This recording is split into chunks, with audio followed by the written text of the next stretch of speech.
कोल्हापुरातून एक धक्कादायक बातमी समोर येते। कोल्हापूरमध्ये शालेय सहलीच्या बसवर दगडफेक झालेली आहे। जय श्रीरामच्या घोषणा दिल्यानं जमावाकडून दगडफेक करण्यात आली। बसमधील सर्व विद्यार्थी सुखरूप आहेत, मात्र दगडफेकीमुळे वातावरण इथं अतिशय गढूळ झालं होतं। सर्व विद्यार्थी इथे घाबरले होते।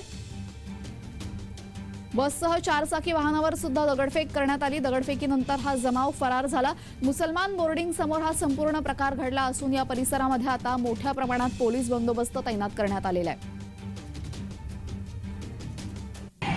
आम्ही अहमदनगरहून आले, सोनेवाडी तालुका नगर।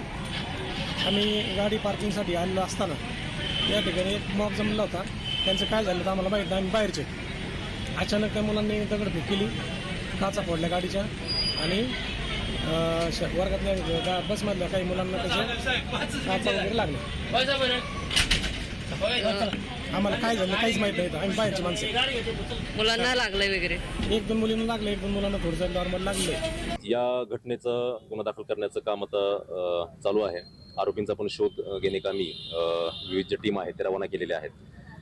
येथील सीसीटीव्ही असेल किंवा इतर माहिती असेल त्या माध्यमातून तात्काळ आरोपींचा शोध घेऊन त्यांना सुद्धा अटक करण्यात येईल, त्यांच्यावर योग्य ती कारवाई करण्यात येईल।